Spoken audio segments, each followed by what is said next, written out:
Hey everyone, this is Zeffy.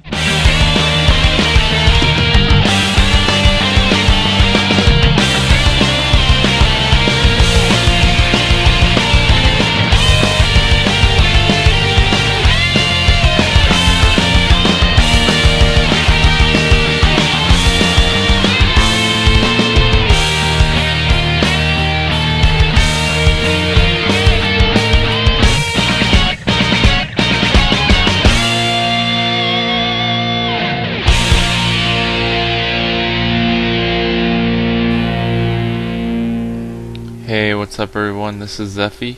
Back yet again, staying with it for another tri-weekly Kingdom Hearts card review. And I just checked my videos. I've actually not done an actual tri-weekly Kingdom Hearts card review for about 3 months. My last review was actually Neverland Level 2.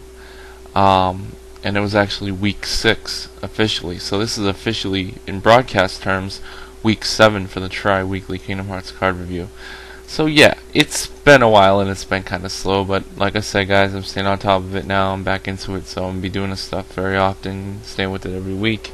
And even if I don't get 3 out a week, I'll at least get 1 or 2 out a week. Just try to do something just to keep the reviews flowing and going, create some buzz around my account.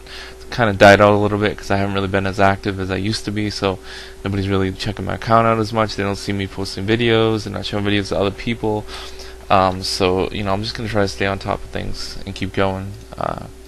So basically, this week I'm actually gonna be reviewing a world card from the new set, and it's gonna be Monstro Level 1, and it reads Dark 1. Each player can only have up to 3 friend and friend magic friend cards in his or her friend area.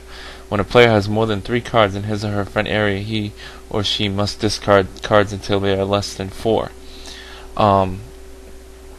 Monstro Level 1 is an excellent board control card. I mean, there's no doubt about it. The effect is so powerful. It's like amazing. It's amazingly good. It's like free friend kill. I mean, who doesn't love that? Basically in essence, it's as soon as you play it, it's like a trigger effect. Because what if they have over 3 friends? They have to clear down 2, 3. And then it's a continuous effect, so that every time they have more than 3, they have to sacrifice 1.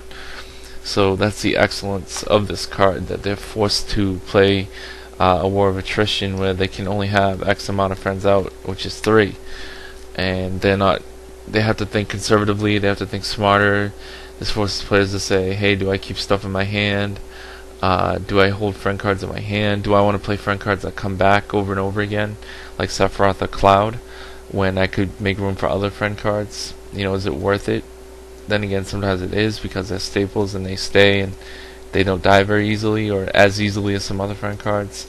So you have to keep that in mind. And I mean, the thing about a Monstro is if someone plays like a Simba, they're sacrificing more just to play that Simba, so it may not always be worth it. And the thing that's nice about Monstro is that it's so much better than Alice. Alice is just pales in comparison to Monstro. It's slower, it's weaker, it doesn't control the board as well. If you have Monstro and Alice out, it's actually a hindrance to you. It's very difficult to play around.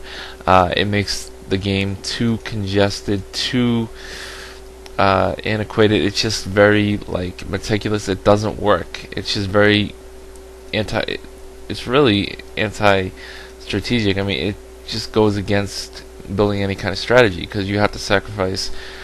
You can only have 3 friends out, and then Alice, if you keep Alice on the board, well, she's taking up 1 slot, and then you're killing a friend at the end phase. It's like you can only have 2 to work with. I mean, that's nothing. So definitely I would not run both in a deck, and if anything I would run Monstro over Alice, if anything. But if you play some kind of different, control deck where maybe Alice kind of works a little bit better for you, and you don't mind that slow control, then maybe you want to play Alice and without Monstro. But otherwise, it's just not going to work together. So if anything, Monstro and Level 1 is definitely far superior and better to Alice.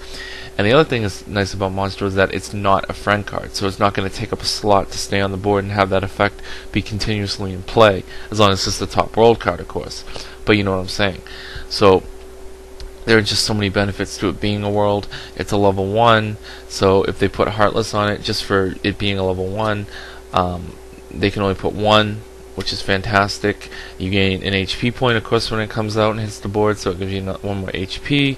With less friends out for both of you, hopefully it's more of a hindrance for your opponent. The less likely they will have anything to hit you with in a challenge or to fight against Heartless, so you really slow them down and control them really well with this card. It's fantastic. It's a great card.